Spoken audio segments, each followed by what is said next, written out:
Universe का मालिक तो समुद्र की तरह देना चाहता है, लेकिन हम इंसान एक चम्मच उठाकर खड़े हैं और दुआ कर रहे हैं प्रभु से कि भगवान इस चम्मच को भर दो। भगवान कहते हैं सब्र तो कीजिए, आपके लिए मैंने बहुत बड़ा सोचा है। लेकिन हमें तो सब्र नहीं है। हम तो बार बार यही दुआ करते रहते हैं, प्रभु इस चम्मच को भर दीजिए। और अंत में भगवान का भी सब्र टूट जाता है। भगवान कहता है चलो लो, और हमारी चम्मच भर देते हैं हमारी दुआओं से प्रभावित होकर।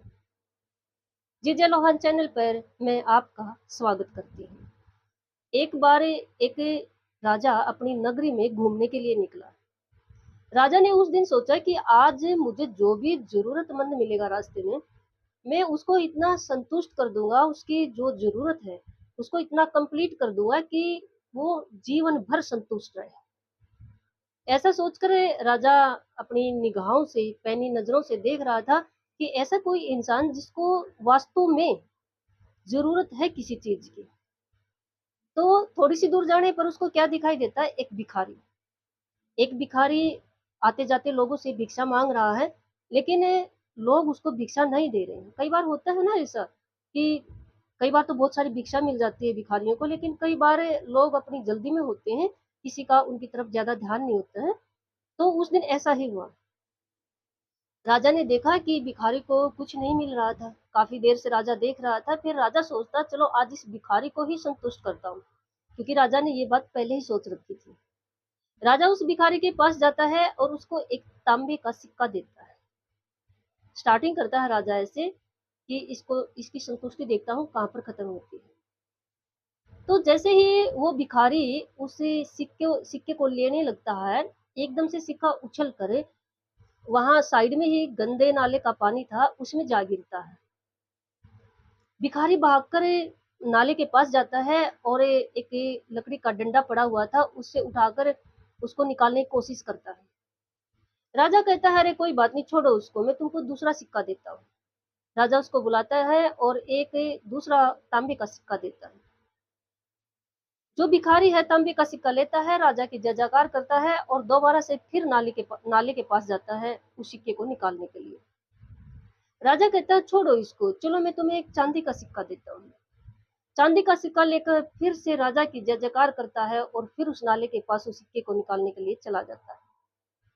राजा कहता है कि अरे इधर आओ, मैं आपको सोने के सिक्के देता हूँ। और उसको 2 सोने के सिक्के दे देता है। वह सोने के सिक्के लेता है, राजा की जय जयकार करता है और फिर उसको निकालने के लिए जाता है। राजा पूछता है कि बताइए आपको कितने सिक्के चाहिए, सोने के चाहिए, चांदी के चाहिए, जितने चाहिए बताइए मुझे। तो वह भिखारी कहता है कि महाराज एक कटोरा लिए होता है कि आप इसको सोने के सिक्कों से भर दीजिए। तो राजा उस कटोरे को सोने के सिक्कों से भर देता है और फिर राजा वहां से जाना चला जाता है थोड़ी दूर पर। जब राजा दिखाई देना बंद हो जाता है तो वह भिखारी फिर उस नाले के पास जाता है और फिर वही तांबे का सिक्का निकालने की कोशिश करता है। राजा दूर खड़ा होकर देख रहा होता है। कहानी उस राजा की और उस भिखारी की है, लेकिन इसका जो इफेक्ट है ना वो मोस्टली इंसानों पर भी देखने को मिलता है। कई बार भगवान बहुत कुछ दे देता है, लेकिन इंसान ये नहीं देखता कि उसके पास क्या क्या है, या थोड़ी सी उम्मीद होती है कि वो मिल सकता है, उसके पीछे भागता रहता है सारी जिंदगी, या उस चीज के पीछे भागता रहता है जो पास नहीं है। कई बार भगवान बहुत कुछ देना चाहता होता है, लेकिन इंसान के पास सब्र नहीं है, समय नहीं है। इंसान तो बस अपनी छोटी सी खुशी लेकर, छोटी सी मांग लेकर भगवान के दर पर बार बार दुआ करता है कि मैं मुझे ये दे दीजिए।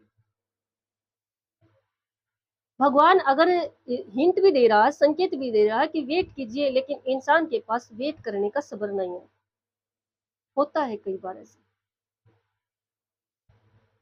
इस मालिक ने जो हर इंसान के बारे में सोच रखा है ना, वो अच्छा ही सोच रखा है। कई बार हमारे साथ बुरा हो जाता है, हम सोचते क्या अच्छा था इसमें, लेकिन देखो कुछ बातें कर्मा के हिसाब से चलती हैं। उसको कोई नहीं रोक सकता, ना ही इस यूनिवर्स का मालिक रोक सकता है, ना हम रोक सकते हैं। लेकिन हमारे साथ अगर हम भगवान के क्लोज हैं, भगवान पर भरोसा करते हैं, इस यूनिवर्स की पावर को मानते हैं, तो भगवान हमेशा ही हमारा अच्छा करता है। ये कलियुग